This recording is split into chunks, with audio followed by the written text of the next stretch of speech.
Question number 21 है। आकृति में PS upon SQ is equal to PT upon TR है तथा angle PST equal angle PRQ है। सिद्ध कीजिए कि ट्राइंगल PQR त्रिभुज PQR एक समद्विबाहु त्रिभुज है। सॉल्यूशन देखते हैं। चित्र को ध्यान से देखिए। हमें दिया गया है PS upon SQ equal PT upon TR। जैसा कि हम जानते हैं थेल्स प्रमेय के विलोम से यदि एक रेखा किसी त्रिभुज की दो भुजाओं को एक ही अनुपात में विभाजित करे तो वह तीसरी भुजा के समांतर होती है। हमें दिया गया है PS upon SQ is equal to PT upon TR। Thales प्रमेय के विलोम से हम लिख सकते हैं ST is parallel to QR। ST और QR समानांतर है और PQ जो है तिर्यकछेदी रेखा है, इसलिए हम लिख सकते हैं angle PST is equal to angle PQR। ये संगत कोण है। इसे हम इक्वेशन नंबर 1 दे देते हैं। हमें क्वेश्चन में दिया गया है angle PST is equal to angle PRQ। इसे हम इक्वेशन नंबर 2 दे देते हैं। हम इक्वेशन नंबर 1 और इक्वेशन 2 से लिख सकते हैं क्योंकि यहाँ पर लेफ्ट हैंड साइड इक्वल है तो राइट हैंड साइड भी इक्वल होंगे। अतः हम लिख सकते हैं angle PRQ is equal to angle PQR। इसे हमने इक्वेशन नंबर 1 और 2 से लिखा है। इसलिए हम लिख सकते हैं PQ इक्वल PR क्योंकि हम जानते हैं समान कोणों की सम्मुख भुजाएं समान होती है। इस प्रकार हमने त्रिभुज PQR की दो भुजाएं बराबर बता दी हैं, अर्थात त्रिभुज PQR एक समद्विबाहु त्रिभुज है। क्वार्टरली एग्जाम 23-24 का क्वेश्चन नंबर 21 का अथवा क्वेश्चन है। यदि किसी त्रिभुज की एक भुजा के समांतर अन्य दो भुजाओं को भिन्न भिन्न बिंदुओं पर प्रतिच्छेद करने के लिए एक रेखा खींची जाए तो सिद्ध कीजिए कि ये अन्य दो भुजाएं एक ही अनुपात में विभाजित हो जाती हैं। यह चैप्टर 6 त्रिभुज की प्रमेय 6.1 है। यह एक महत्वपूर्ण प्रमेय है। इसे थेल्स प्रमेय या आधारभूत समानुपातिकता प्रमेय या आधारभूत आनुपातिकता प्रमेय के नाम से भी जाना जाता है। थेल्स प्रमेय को बेसिक प्रोपोर्शनैलिटी थ्योरम अर्थात BPT भी कहते हैं। इससे इस प्रकार भी पूछा जाता है, थेल्स प्रमेय का कथन लिखिए एवं सिद्ध कीजिए। थेल्स प्रमेय को सिद्ध करने से पहले हम 3 बेसिक कॉन्सेप्ट समझेंगे जिसकी मदद से हम थेल्स थ्योरम को बहुत आसानी से सिद्ध कर सकेंगे। कॉन्सेप्ट नंबर 1 है कि त्रिभुज के प्रत्येक भुजा के लिए त्रिभुज की ऊंचाई अलग अलग होगी। यहाँ हम देख रहे हैं कि एक त्रिभुज ABC है जिसकी 3 भुजाएं हैं और हम किसी भी भुजा को आधार के लिए चुन सकते हैं। अगर हम त्रिभुज ABC में BC भुजा को आधार मानते हैं तो AD इसकी ऊंचाई होगी। ऊंचाई का अर्थ होता है कि त्रिभुज कितना लंबा या कितना ऊंचा है। अब यदि हम त्रिभुज ABC को घुमा देते हैं और CA को आधार मानते हैं तो BD इसकी ऊंचाई होगी। अब हम त्रिभुज ABC को पुनः घुमा देते हैं और AB को आधार मानते हैं तो CD इसकी ऊंचाई होगी।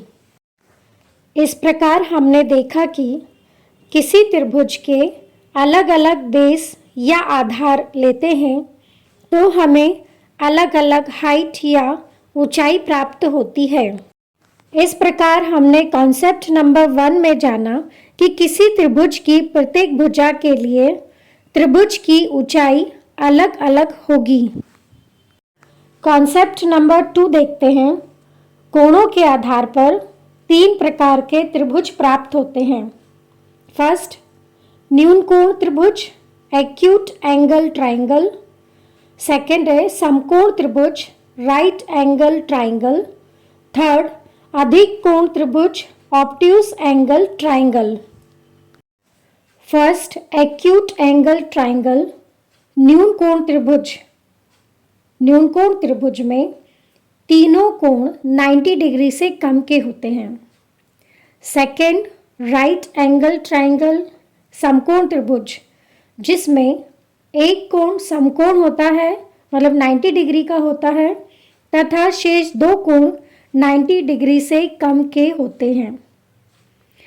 थर्ड, ऑब्ट्यूज एंगल ट्राइंगल, अधिक कोण त्रिभुज, जिसमें एक कोण 90 डिग्री से अधिक होता है, शेष दो कोण 90 डिग्री से कम होते हैं। अब हम तीनों प्रकार के त्रिभुज के लिए ऊंचाई देखेंगे।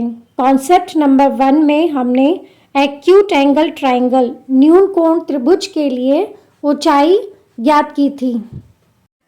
यहाँ पर त्रिभुज ABC एक राइट एंगल ट्राइंगल समकोण त्रिभुज है, जिसमें कोण B 90 डिग्री का है तथा कोण A और कोण C 90 डिग्री से कम के हैं। अब हम त्रिभुज ABC की ऊंचाई देखते हैं, तो यहाँ भुजा AB ही त्रिभुज ABC की ऊंचाई है। अधिक कोण त्रिभुज, ऑब्ट्यूज एंगल ट्राइंगल की हम ऊंचाई देखते हैं। दिए गए इस चित्र में त्रिभुज ABC एक अधिक कोण त्रिभुज है, जिसमें कोण B 90 डिग्री से अधिक का है तथा शेष दो कोण A और C 90 डिग्री से कम के हैं। अब हम त्रिभुज ABC की ऊंचाई देखते हैं, तो अधिक कोण त्रिभुज ABC में ऊंचाई हम बिंदु A से परपेंडिकुलर या लंब खींचते हैं, तो वह लंब हमें त्रिभुज के बाहर प्राप्त होगा। इस प्रकार इसकी ऊंचाई AD हमें त्रिभुज के बाहर प्राप्त होगी।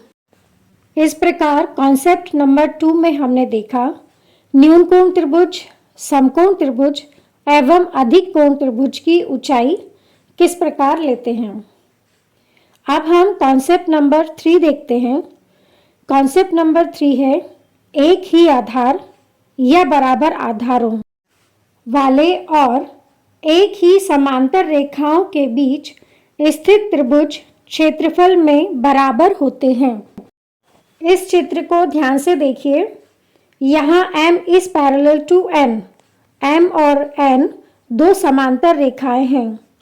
समांतर रेखाएं वे रेखाएं होती हैं जिनके बीच की दूरी हमेशा एक समान होती है। एक रेखाखंड AB लेते हैं और हम एक त्रिभुज ABC बनाते हैं तथा आधार AB लेते हुए एक अन्य त्रिभुज ABD बनाते हैं। ये दोनों त्रिभुज समांतर रेखा M व N पर बने हुए हैं तथा चूंकि समांतर रेखा के बीच की दूरी समान है, तब दोनों त्रिभुज की हाइट भी समान होगी, मतलब दोनों त्रिभुज की ऊंचाई बराबर होगी, क्योंकि समांतर रेखा के बीच की दूरी समान है एवं आधार दोनों त्रिभुज के लिए समान है। यहाँ हम देख रहे हैं कि दोनों त्रिभुज का आधार एवं ऊंचाई समान है। अतः area of triangle ABC equal 1/2 into आधार गुणा ऊंचाई। जैसा कि हम जानते हैं कि त्रिभुज ABC का क्षेत्रफल होता है 1/2 आधार गुणा ऊंचाई। यहाँ पर हम आधार और ऊंचाई की वैल्यू रख देते हैं, आधार AB और ऊंचाई H। तो इस तरह हमें एरिया त्रिभुज ABC का एरिया प्राप्त हुआ 1/2 इंटू AB इंटू H। इसे हम इक्वेशन नंबर 1 दे देते हैं। इसी प्रकार हम त्रिभुज ABD का एरिया निकालते हैं, तो त्रिभुज ABD का क्षेत्रफल होगा 1/2 आधार गुणा ऊंचाई। जैसा कि हम देख रहे हैं कि दोनों त्रिभुज के लिए आधार और ऊंचाई समान है, तो त्रिभुज ABD का एरिया जो मिलेगा हमें वो मिलेगा 1/2 इंटू AB इंटू H। इसे हम इक्वेशन नंबर 2 दे देते हैं। इक्वेशन नंबर 1 और 2 से हम लिख सकते हैं, क्योंकि यहाँ पर राइट हैंड साइड इक्वल है तो लेफ्ट हैंड साइड इक्वल होंगे। तो area of triangle ABC is equal to area of triangle ABD, मतलब त्रिभुज ABC का क्षेत्रफल और त्रिभुज ABD का क्षेत्रफल बराबर होंगे। इस तरह हम कह सकते हैं कि एक ही आधार या बराबर आधारों वाले और एक ही समांतर रेखाओं के बीच स्थित त्रिभुज क्षेत्रफल में बराबर होते हैं। कॉन्सेप्ट नंबर 3 को पुनः समझते हैं। आप यहाँ देख रहे हैं कि मैंने किलो को समांतर रेखा के रूप में दर्शाया है तथा यहाँ पर रबर के माध्यम से मैंने एक त्रिभुज बनाया है। आप यहाँ देख रहे हैं कि एक ही आधार और एक ही समांतर रेखाओं के बीच दो त्रिभुज बने हुए हैं। इन दोनों त्रिभुजों की ऊंचाई समान होगी क्योंकि ये एक ही समांतर रेखाओं के बीच स्थित है तथा समांतर रेखाओं के बीच की दूरी हमेशा एक समान होती है। यहाँ पर आधार समान है और ऊंचाई भी समान है, अतः इन दोनों त्रिभुजों का क्षेत्रफल बराबर होगा।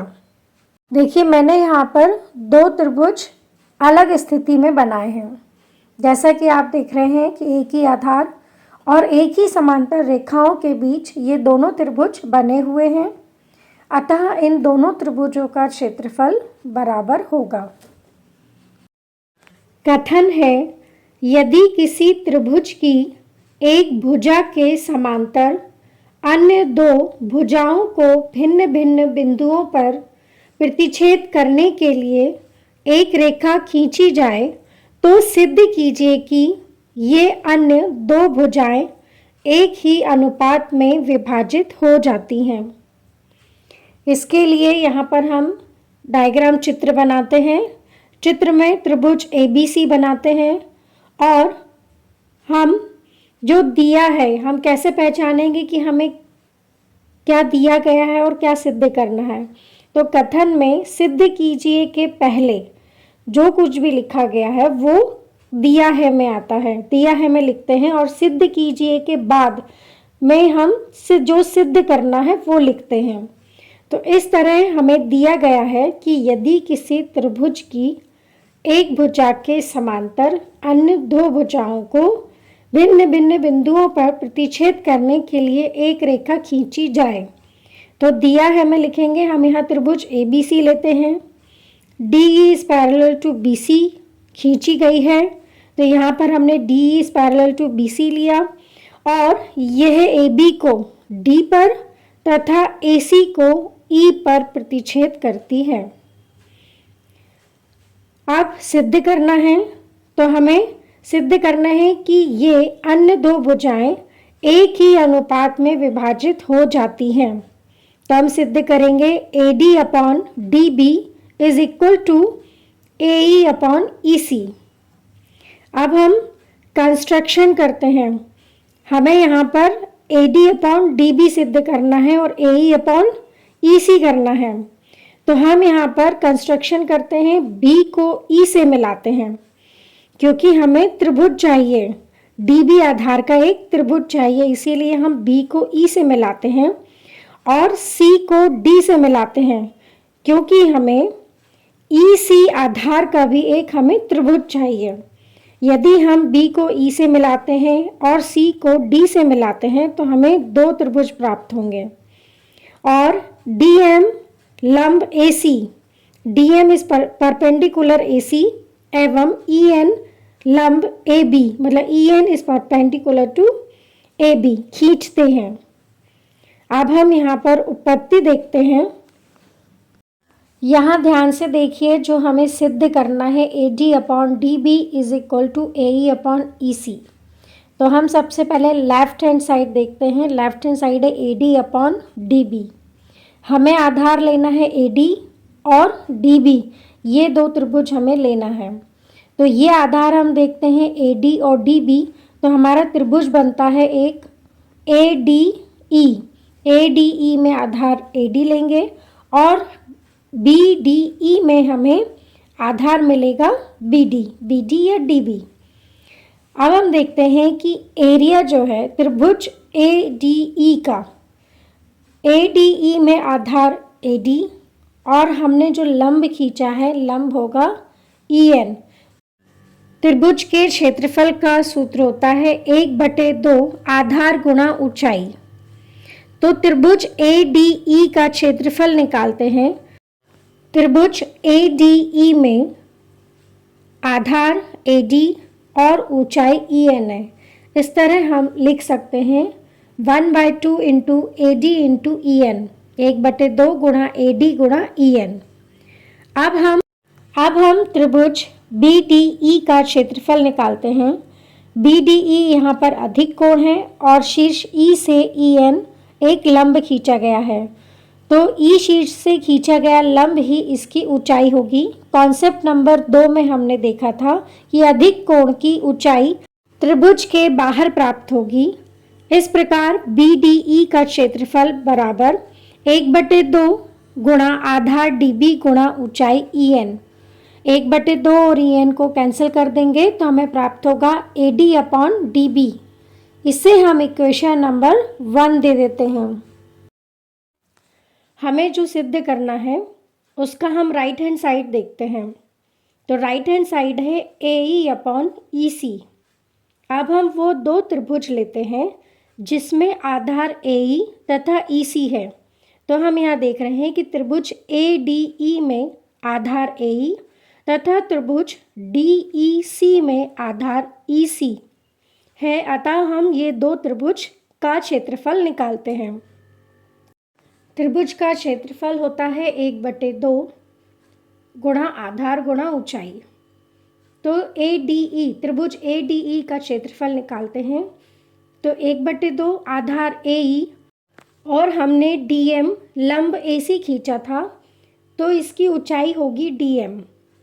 इस प्रकार त्रिभुज ADE का क्षेत्रफल होगा 1/2 गुणा AE गुणा DM। अब हम त्रिभुज DEC का क्षेत्रफल निकालते हैं। त्रिभुज DEC का क्षेत्रफल बराबर 1/2 गुणा आधार गुणा ऊंचाई। आधार EC होगा और इसकी ऊंचाई कॉन्सेप्ट नंबर 2 में हमने देखा था, यहाँ पर DEC अधिक कोण है और अधिक कोण की ऊंचाई हमें त्रिभुज के बाहर मिलेगी। तो शीर्ष D से हमने लंब खींचा था DM, तो हमें ऊंचाई प्राप्त होगी DM। अतः त्रिभुज DEC का क्षेत्रफल होगा 1/2 गुणा EC गुणा DM।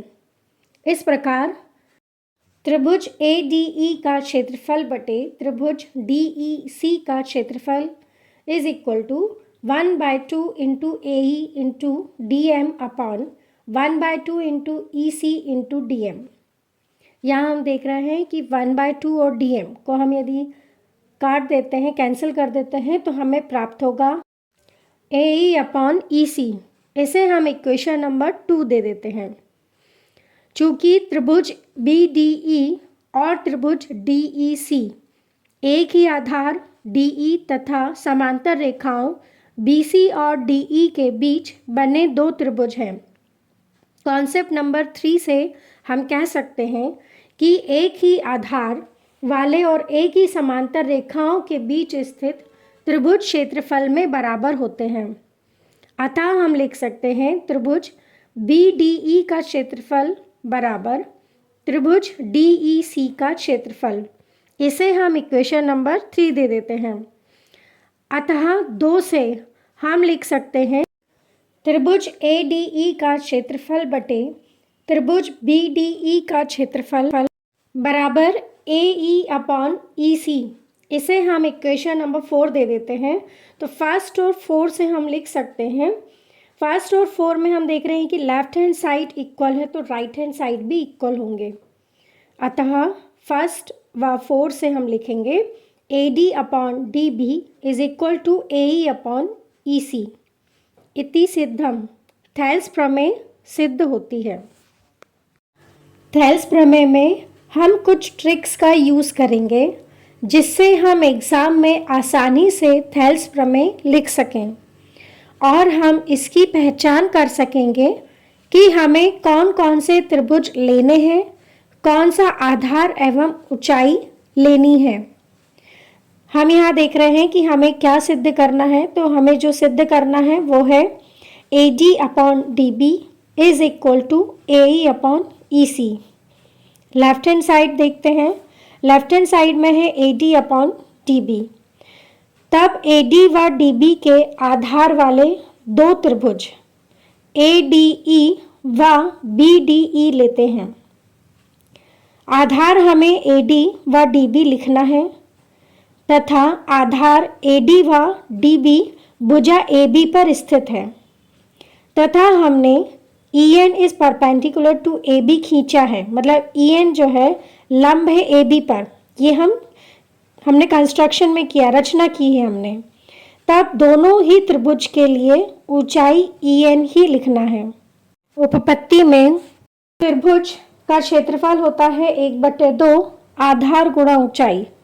अब हम त्रिभुज ADE का क्षेत्रफल बटे अपॉन त्रिभुज BDE का क्षेत्रफल ज्ञात करते हैं। तो हमें प्राप्त होता है 1/2 into AD into EN upon 1/2 into DB into EN। 1/2 और EN कैंसिल हो जाएगा तो हमें प्राप्त होगा AD अपॉन DB। इस तरह हमें जो सिद्ध करना है उसका हमें लेफ्ट हैंड साइड प्राप्त हो गया। हमें जो सिद्ध करना है उसका अब हम राइट हैंड साइड लेते हैं। तो राइट हैंड साइड है AE अपॉन EC। अब हम AE और EC के आधार वाले दो त्रिभुज देखते हैं। तो ये दो त्रिभुज हैं ADE तथा DEC। अब हम इनके आधार देखते हैं तो आधार AE और EC ही होंगे और AE और EC जो है वो भुजा AC पर स्थित है और AC भुजा पर हमने DM लंब डाला है। हम यहाँ देख रहे हैं जो रचना की है DM is perpendicular to AC, मतलब DM लंब है AC पर। तब हम दोनों ही त्रिभुज के लिए ऊंचाई DM लिख देते हैं और इसे हम हल करते हैं तो हमें प्राप्त होता है AE अपॉन EC। इसे हम इक्वेशन नंबर 2 दे देते हैं।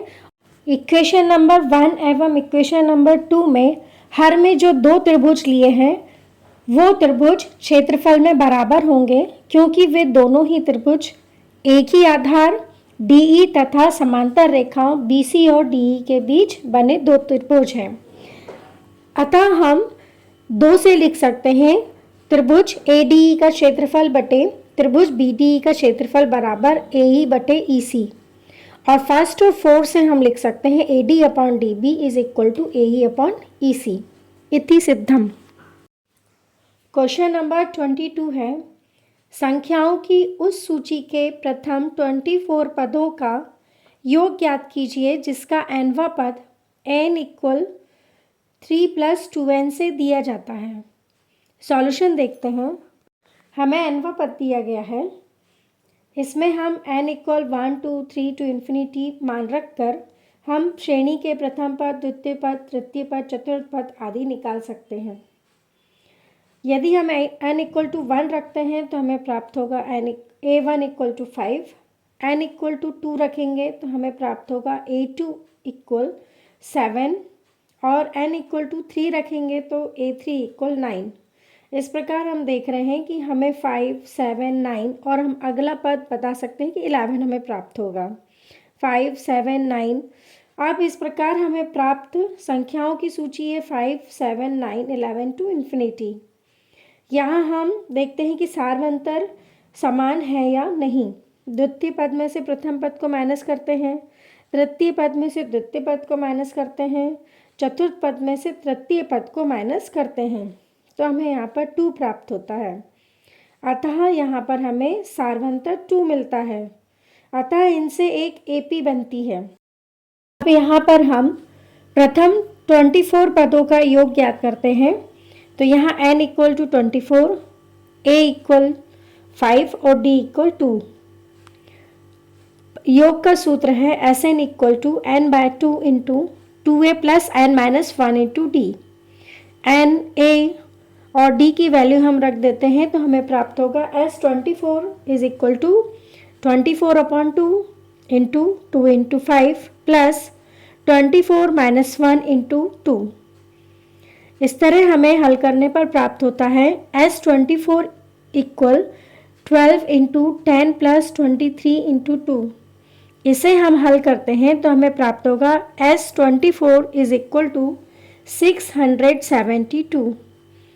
अतः दी हुई सूची के प्रथम 24 पदों का योग 672 है। क्वेश्चन नंबर 22 का अथवा क्वेश्चन है, यदि किसी एपी के प्रथम 14 पदों का योग 1050 है तथा इसका प्रथम पद 10 है तो 20वां पद 20वां पद ज्ञात कीजिए। सॉल्यूशन देखते हैं। यहाँ हमें प्रथम 14 पदों का योग दिया हुआ, तो S14 इक्वल टू 1050 दिया है। हमें यहाँ पर 14 पद दिए हैं, इसका मतलब n इक्वल टू 14 दिया है। प्रथम पद 10 दिया हुआ है, a इज इक्वल टू 10। तो हम समांतर श्रेणी के योग सूत्र से लिखते हैं। योग सूत्र होता है Sn is equal to n/2 into 2a plus n-1 into t। अब हम इसमें S14 की वैल्यू रखते हैं, n इक्वल टू 14 रखेंगे, a इक्वल 10 रखेंगे, n इक्वल टू हमने n-1 में हमने 14 रख देंगे n की वैल्यू, और d की वैल्यू हमें फाइंड करनी है। अब हम इसमें मान रखने के बाद हल करते हैं तो हमें प्राप्त होगा 1050 is equal to 7 into 20 plus 13d। अब हम इसे लेफ्ट हैंड साइड को राइट हैंड साइड में लिख देते हैं, राइट हैंड साइड को लेफ्ट हैंड साइड में। ऐसा हमने इसलिए किया, अननोन वैल्यू को हम लेफ्ट हैंड साइड में ले जाते हैं। तो हमें प्राप्त होगा 7 into 20 plus 13d is equal to 1050। हम 7 जो मल्टीप्लाई में है ट्रांसफ़र करेंगे तो डिवाइड में प्राप्त होगा। इस तरह हमें प्राप्त होगा 20 plus 13d is equal to 150। 1050 upon 7 होगा 150। अब 150 में से हम माइनस कर दे 20, जो हमारा प्लस 20 है ट्रांसफ़र करेंगे हमें माइनस 20 प्राप्त होगा।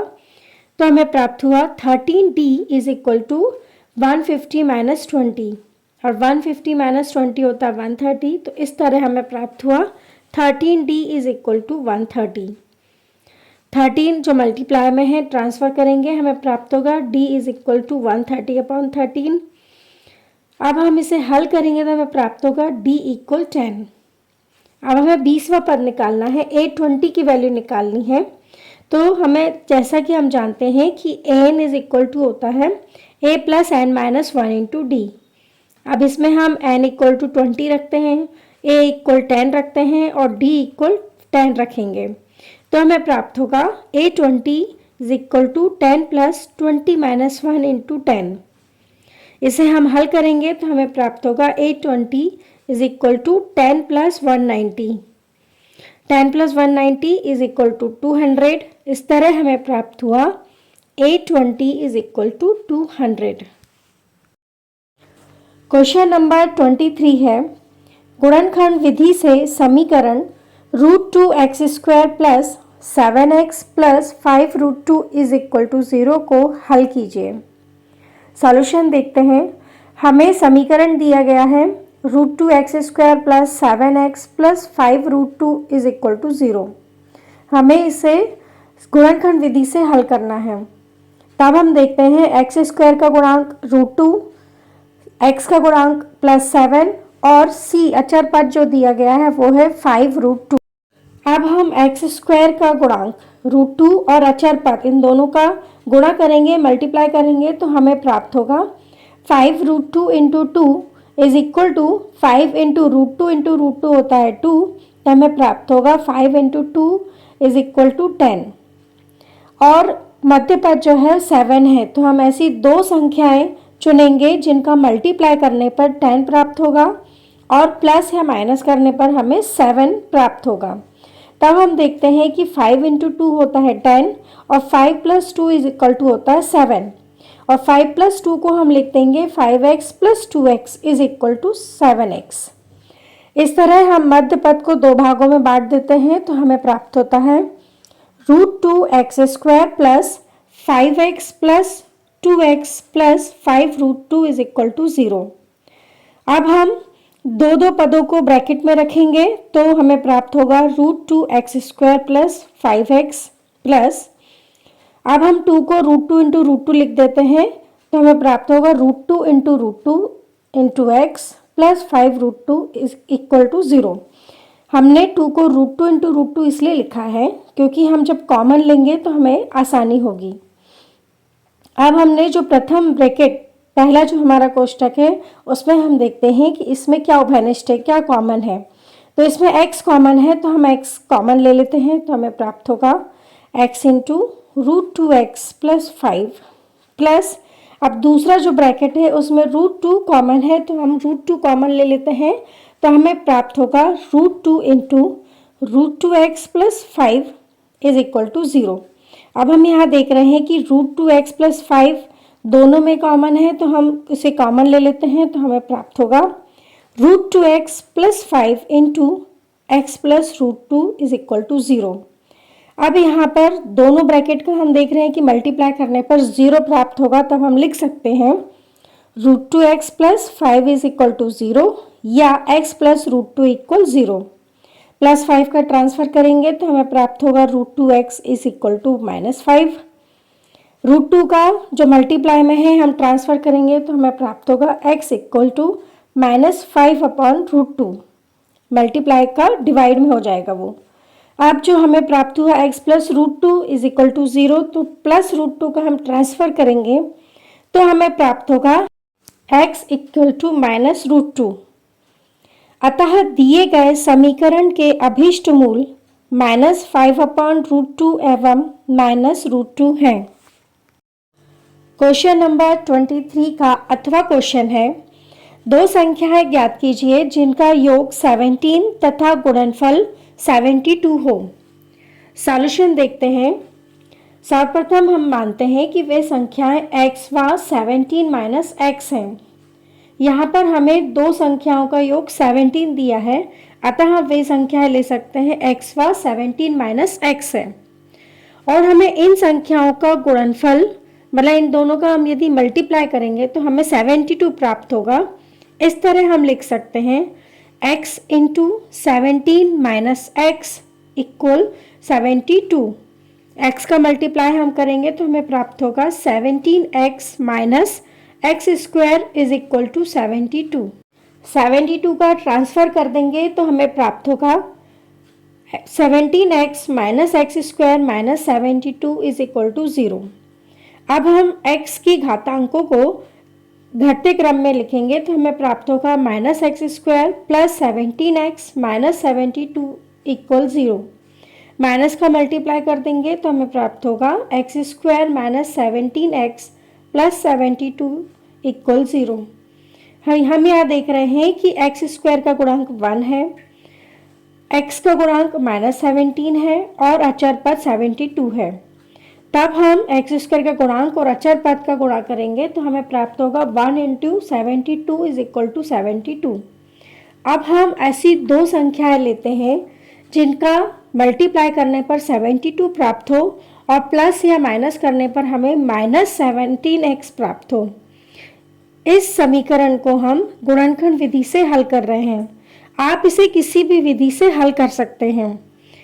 तो हमें प्राप्त होगा 9 इंटू 8 इक्वल 72, मतलब ऐसी दो संख्याएं हैं 9 और 8, और -9x माइनस 8x होता है -17x।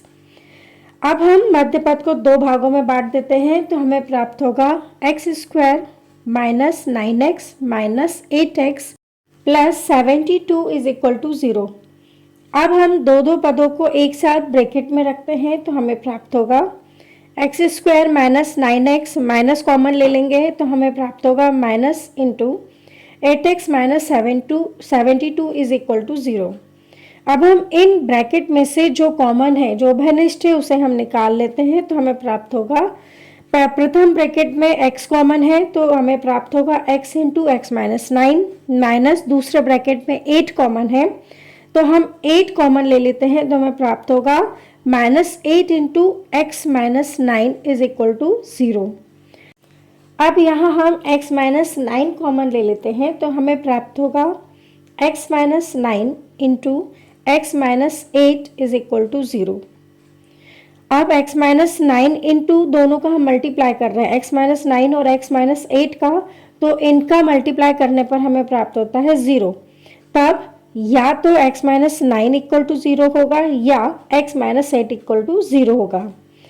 तब -9 का हम ट्रांसफर करेंगे तो हमें प्राप्त होगा x इक्वल टू 9 और -8 का हम ट्रांसफर करेंगे तो हमें प्राप्त होगा x इक्वल टू 8।